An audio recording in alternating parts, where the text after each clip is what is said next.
Hey there. Happy Tuesday. Thank you so much for making the time to catch today's replay. I'm so excited that you made the time. I know that this topic is going to be uncomfortable and difficult for some of you, but that's okay. I think it's important to talk about though, because I think a lot of people are anxious or worried about focusing or niching because they're afraid of missing out on revenue and opportunity. Sound familiar? Yeah, I think it's important to talk about this though, because I want to share with you the cost of what happens when you don't focus. All right. This isn't something that a lot of people talk about, but I see this time and time again, and that's what I want to be chatting about today. Hey, Catherine, thank you so much for joining me live today. It's so great to have you here.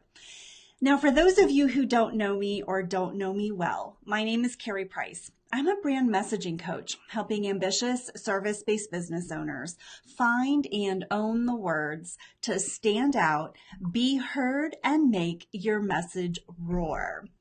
Hey, Victoria, so good to see you. Thank you for joining me live today.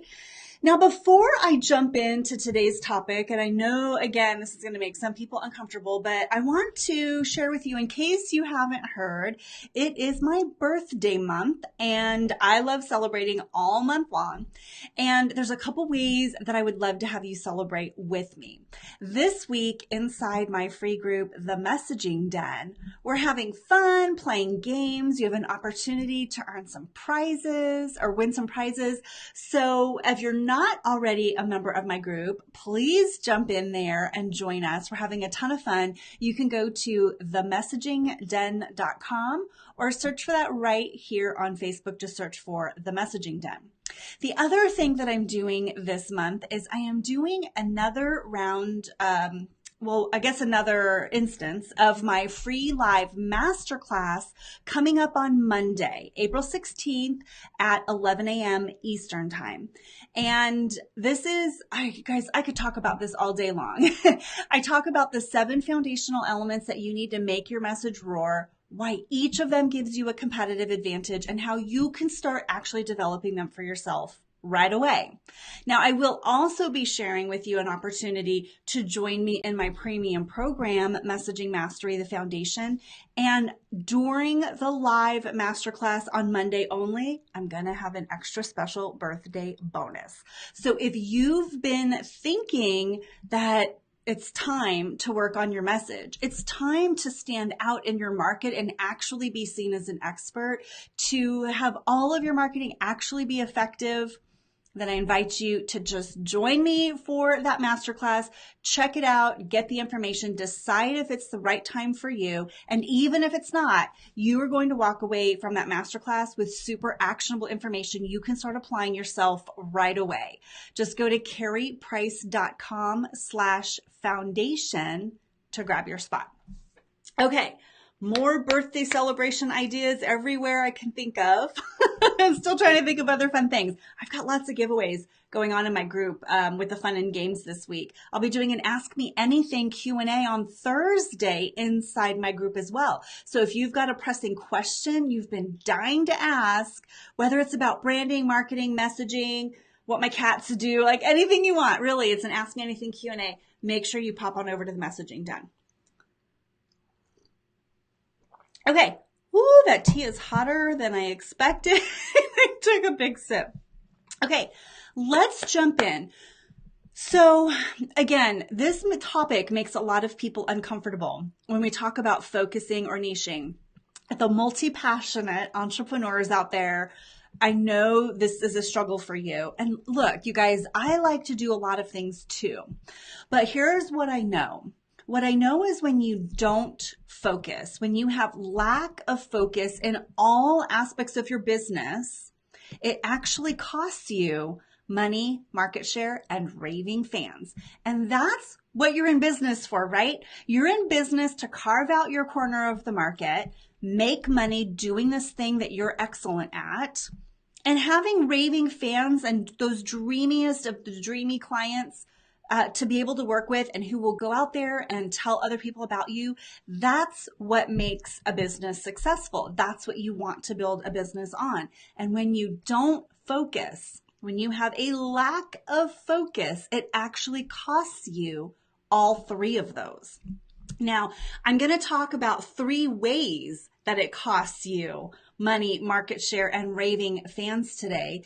And if you know, especially for those of you who are multi-passionate, we like to do a lot of things, right? We might even be good at a lot of things. You know, this might be stretching your comfort zone a little bit. So just bear with me, keep an open mind, and let me know what you think about the 3 things that I'm going to share with you today. All right. So the first way that this shows up, or one of the ways I should say that this shows up that costs you money, market share, and raving fans, is this idea of the paralyzation of choice.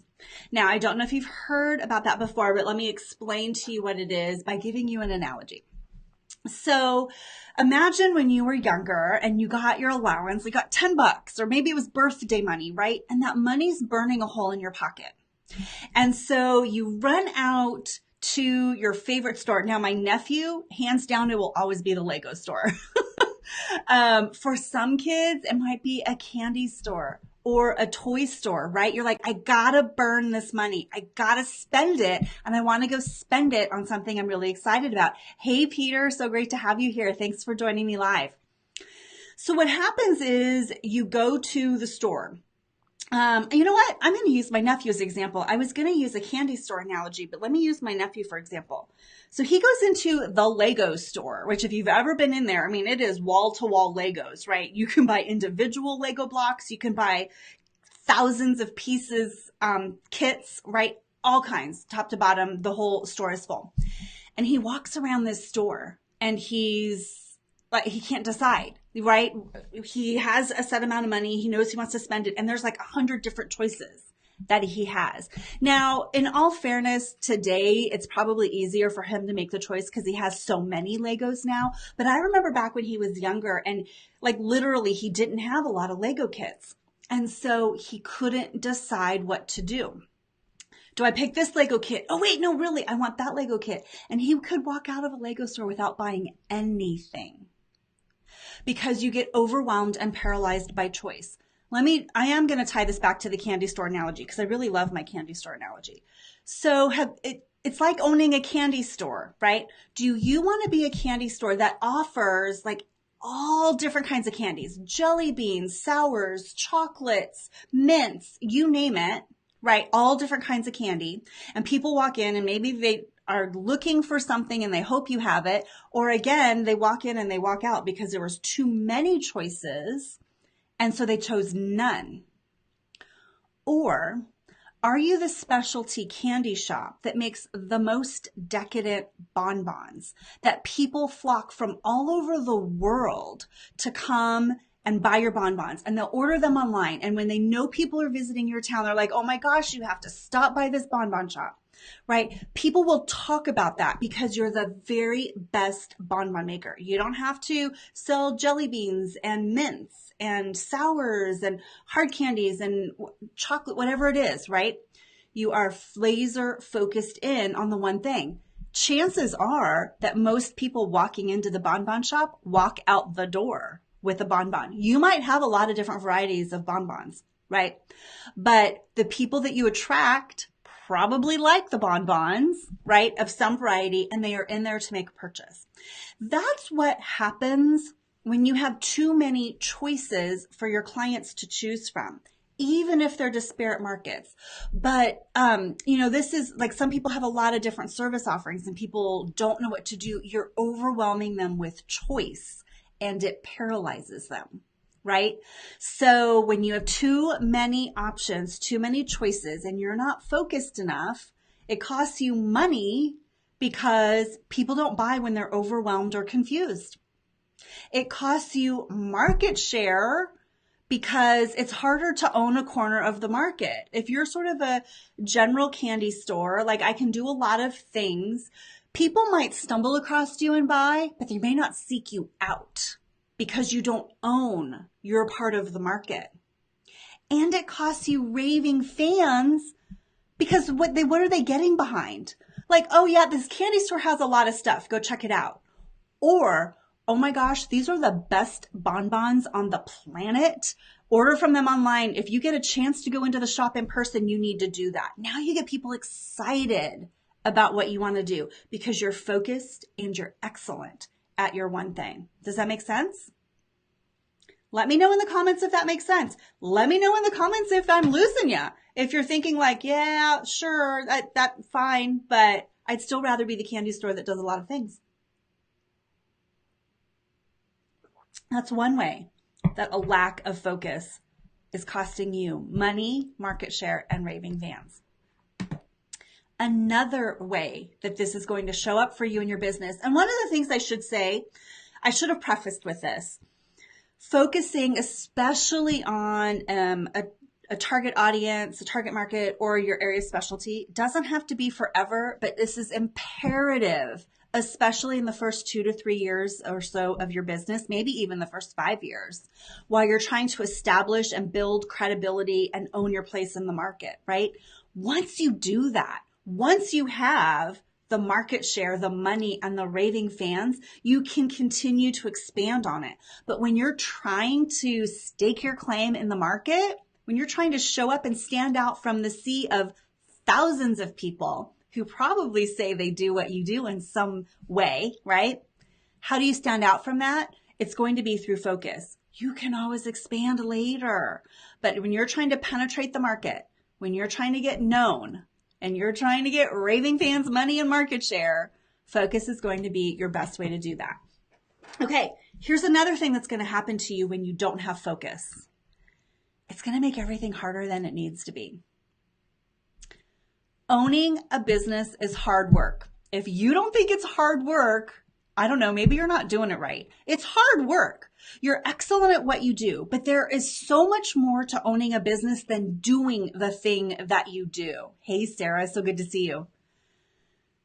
It's more than me getting to help my clients with their message. I have to do marketing. I have to do bookkeeping and operations and sales and hiring a team and supporting a team and mentoring a team. And right, it is hard work running a business. It's hard work when you're all in on one thing. It gets even harder when you split your attention. So I'm going to give you a couple examples of this. So I have a colleague who excellent at what she does, very successful, got another idea, sort of a complementary business, but really it's like its own business all by itself.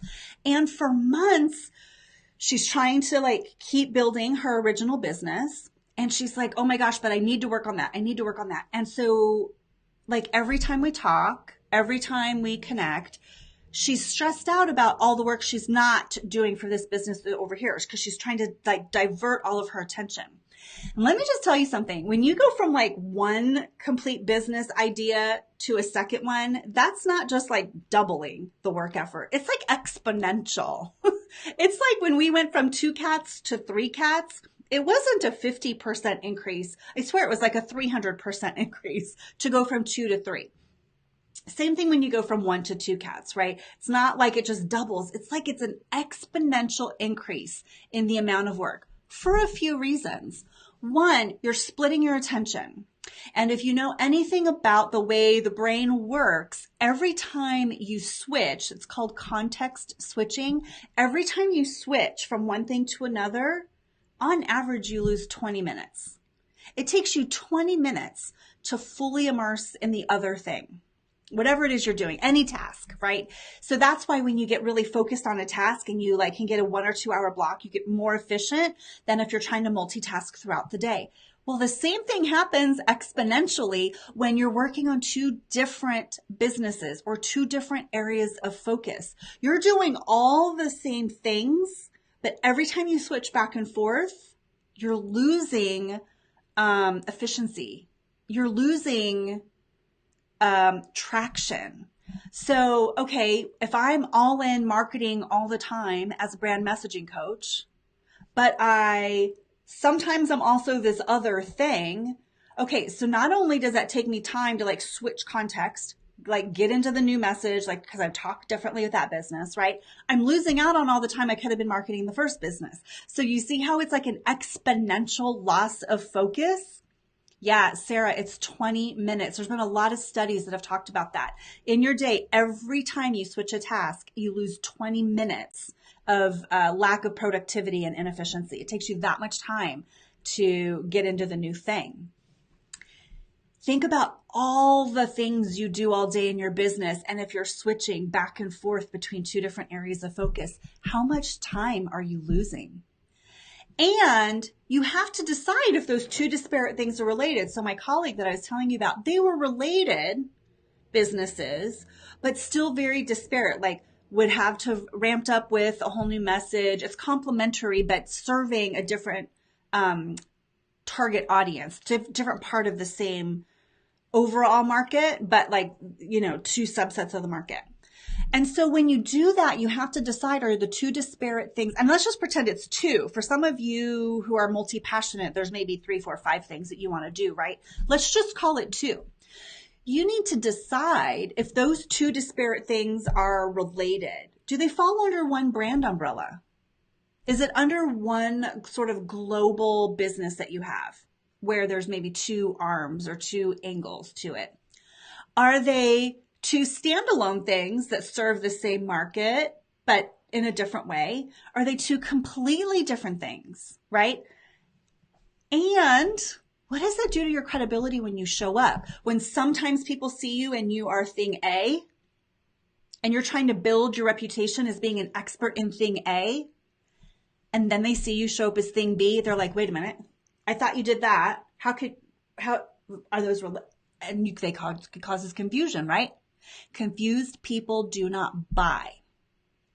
So it's hard enough to show up as an expert, claim your space in the market, and get people to see you as the expert that you are. To try and do that with more than one thing is very challenging.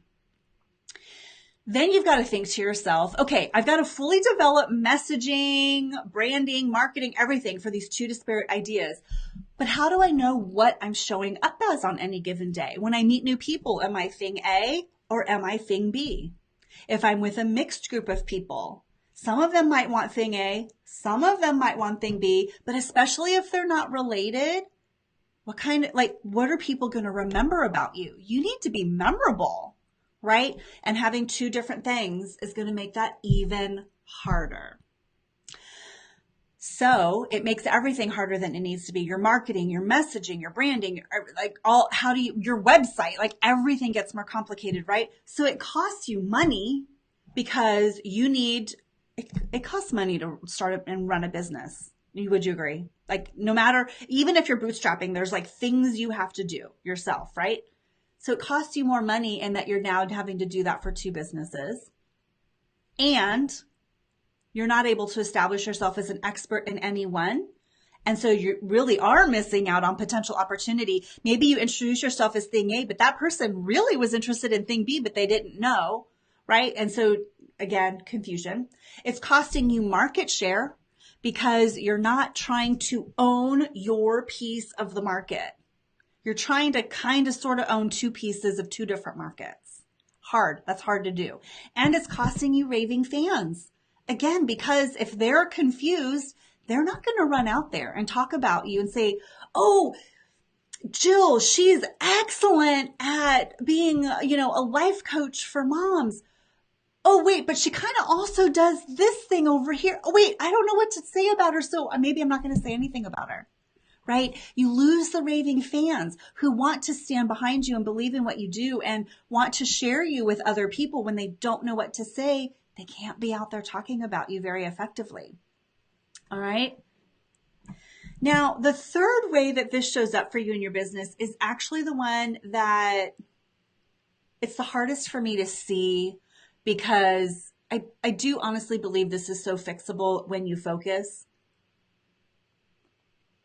But what I see when people don't focus and they're trying to do multiple things, maybe they're paralyzed with the choice of deciding, so they're doing it all and then not doing it well. They're overwhelming their clients, potential clients, and they're not making a choice.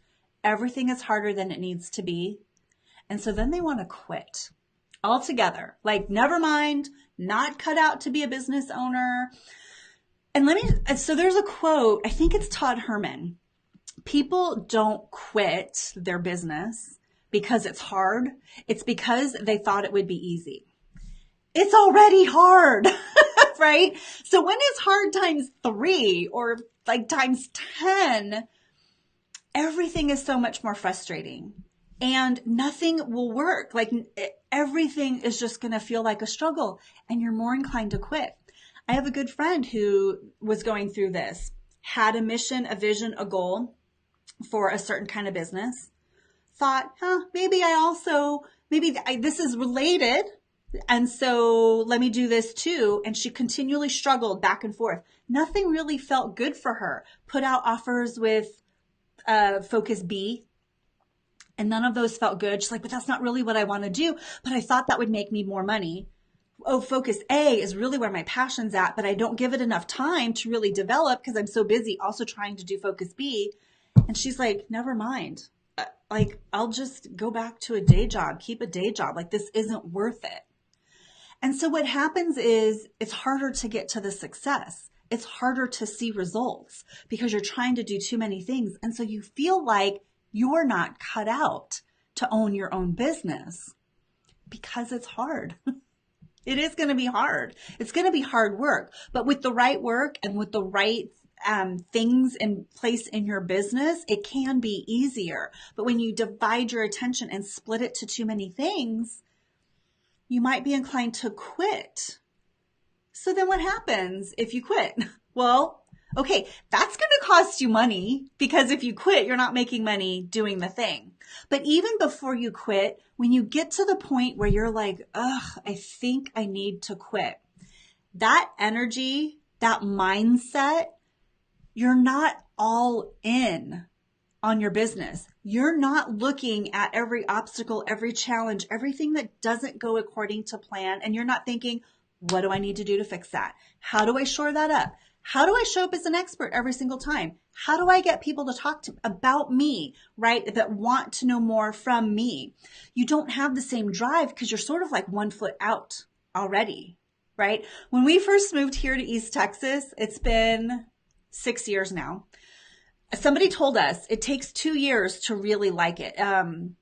We live in Tyler, Texas. It's about 100,000 people. We knew we wanted a smaller city to live in, but it's got its definite unique quirks. And I won't go into it too much today, but somebody said it'll take you about 2 years before you'll really feel like you're settled here, right?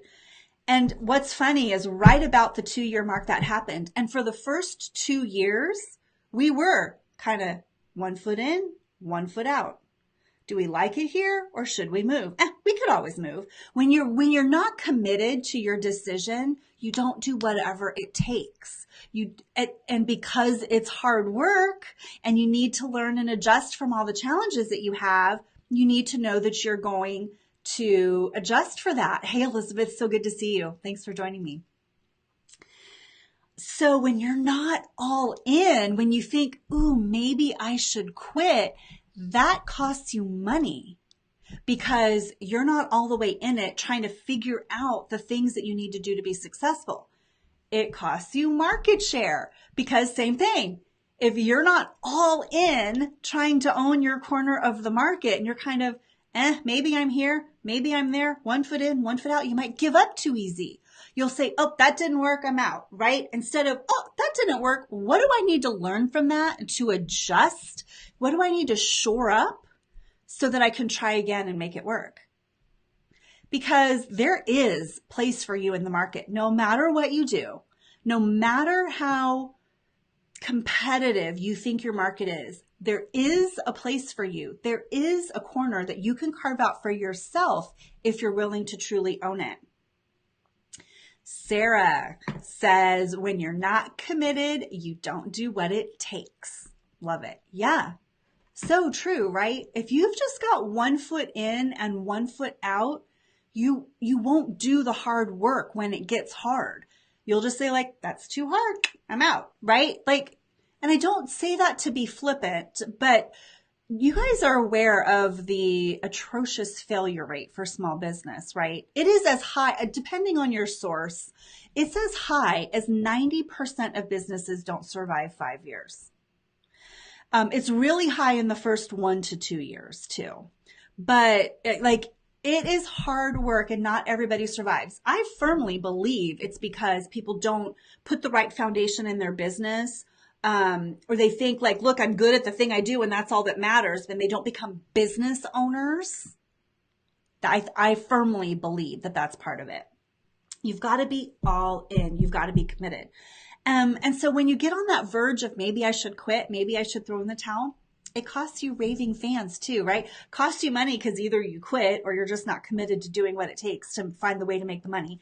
Costs you the market share because you're not committed to the market and trying to own it. And it costs you raving fans because I guarantee you they will sense when you're not confident in what you do.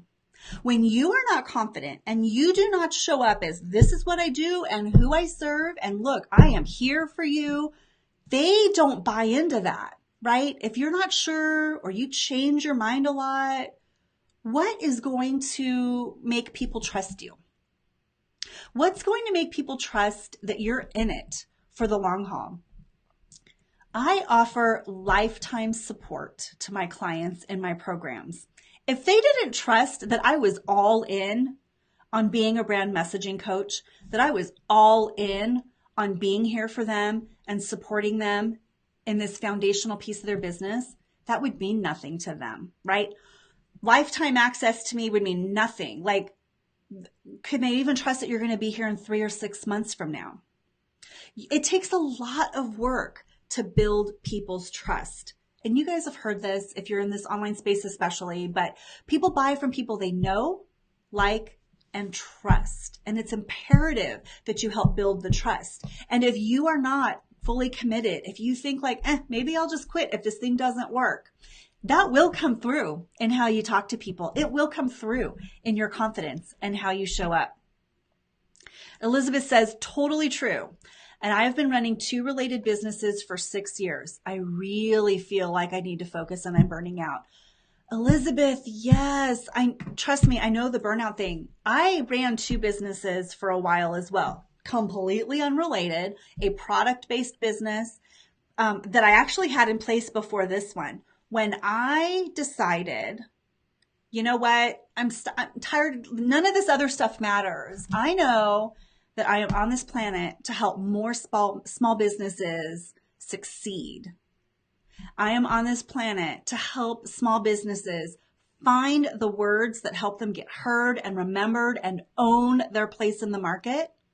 I closed my product-based business. I was just like, you know what? I don't have time to commit to both businesses as they deserve. And we shuttered the doors on that. Hardest decision I had to make because I loved that business. I loved a lot of things about that business, but I'm going all in for my clients in this business. Now, again, I shared this earlier. It doesn't mean you can't ever expand and grow and do other things, but especially in the growing years. And I know I said 2 to 3 years. Let's call it 5 years. A lot of businesses, by the way, never break even until about year 5. You're running in debt and in a deficit and not profitability until year 5. That's totally normal, by the way, you guys. Okay? Because it takes a lot of work in those growing years to establish yourself. There's nothing to say that once you do that and you establish yourself that you can't leverage that brand, that reputation into other things. That you can't expand and do other things. You get your first business running to a place where maybe you have a team running it, or you have a model that's a more passive income model, but you've established your credibility. You've established yourself and your expertise. And now this business is, making you money. People are talking about you. You're getting clients more easily. Nothing says you can't go do something else in addition to that. But especially when you're starting out and you are not known yet. When, Marie Forleo is a great example. She has B School is her one big program, right? She launches that once a year. She's been doing that for many, many years now. I think it was last year she started, she now has a second program. It's in collaboration with a copywriter on how to write great copy. But she was all in on B School for years, making sure she got that the best she could possibly make it, getting her clients results time and time again, building her credibility to being a business coach that people want to work with. And now she's leveraging that into the next thing that she wants to be known for. But it's really hard to establish yourself in too many things in the beginning, right? All of those things cost you money, market share, and raving fans. What do you think? Now, I want to expand and just clarify what I mean when I talk about focus. It's about focus in all areas of your business. It's focusing who your target market is, who it is you're serving. You cannot serve everybody, right? You need to talk to your ideal client in a truly relatable way. And when the group is too broad, when they don't share commonalities from the pains that they have and the results that they want, your message will not be focused enough. So you've got to focus on a target market. It doesn't mean it has to be by, is it men or women? Right. There's so much more to identifying your ideal client and your target market than demographics. It's much bigger than that, but you do need to focus. You need to focus on what it is you do and how you serve your clients.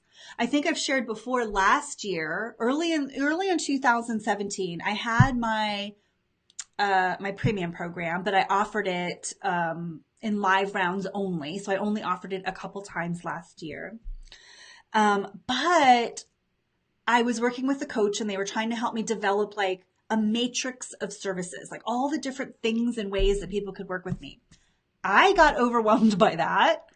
And I know I overwhelmed people by that. Like, how do you work with me? I don't know. Like, there's these 9 things and, maybe you upsell this way and downsell that way and crossover this way. It got too much. Plus, I know I tried carving out smaller programs, workshop style things, and that wasn't effective for people. Like, I got them a little bit of results, but I didn't get them results like I get my clients when they go through my whole program, right? Where I have a client who shared with me, she never liked to write. And marketing, you've got to write a lot of content, right? And we don't learn how to write well in school and kind of academic or even in business. She now loves to write because her message is infused in everything she does. And she can sit down with an idea and knock something out that, by the way, gives me goosebumps. It's so good in like 10 minutes. So writing has gotten so much easier for her. She's creating such amazing content. She just shared with me a couple weeks ago, she got the easiest sale in her entire business. She's worked with business coaches in the past and got marginal improvements in her business. But when she worked on her message and got really clear on who her market is, how she shows up for them, the one big thing she wants to be known for, she went from a person being, finding out about her on day 1 to 2 weeks later being a newly booked client. And she now books out months in advance. This is what it does when you focus. You get super lasered in on here's who I serve, here is what I do, here is how I serve you, and by the way, here's how I talk about it. Your one-of-a-kind message, the message that is relatable to your ideal client and allows you to show up in the market and make your message roar. That makes you money. It gives you market share and it gets you raving fans. And that's what I want for you. If you do not feel like you have that yet. By the way, I'm just checking my notes so I don't miss anything. I've been recording some client interviews over the last couple weeks. And one of my clients said to me, and this isn't the first time I've heard this, but I asked her, I said, what's changed for you in your business after you got your new message in place and you started using it? And she said to me, oh my God, Karie, it changed everything in my business. because she now has focus for everything in her business. I had another client say to me, not only does my message roar, my business roars and I roar. Getting clarity and focus in your message gives you clarity and focus in your entire business. If you don't yet have that, or if you just want to learn a little bit more about what it takes to really lock in on your message so that you can show up in the market. I'm just a reminder, I mentioned this at the top of the live. I'm doing my next live masterclass coming up on Monday, the 16th at 11 a.m. Eastern. You can go to karieprice.com/foundation to claim your spot. In the masterclass, I'm going to break down for you the 7 foundational elements that you need to make your message roar, how each of them gives you a competitive advantage in the market. That means helping you get market share, helping you make more money, and what you can start doing right away to developing them for yourself. So go to karieprice.com/foundation to come check it out. I will be sharing with you more about my premium program, Messaging Mastery, the Foundation. And by the way, it is my birthday month and I celebrate all month long. So I do have an extra special bonus for people who decide that they want to enroll in that program while we are live on the masterclass. So grab a spot and come check it out to be given the opportunity. But even if it's not the right time for you, you don't feel like you're ready, although I would argue every business, if every business would work on this as they started out on their business, they would see accelerated growth so much faster. But even if you don't feel like you're ready for it, I promise you, you will walk away with super actionable information that you can start applying in your business and developing for yourself right away. Okay, super actionable. I packed in as much as I could in 60 minutes. I could talk about this stuff all day long, but we're going to keep it to 60 minutes. I'm going to try really hard. It does mean I talk fast. So if you join me for the masterclass, you will get access to the replay so that you can watch it again. There's a workbook to help you take notes, all that good stuff. Okay, like actionable stuff for you guys to take away. So go check it out. And then don't forget, we are also celebrating inside the Messaging Den this week. It's my birthday week and we've got fun and games and prizes. So if you would like to come and join us, just go to themessagingden.com or search for the Messaging Den right here on Facebook. And don't miss out on the money that your business could be making for you. Don't miss out on the market share that you could own. Don't miss out on how awesome it is to have raving fans that can't wait to share you with everybody they know. Make sure that you make your message roar. And if you need help with that, let me know. All right, I will be back again next week, same time, same place, every Tuesday at 11 a.m. Until then, have a wonderful week, and I will see you next time. Have a good one. Bye.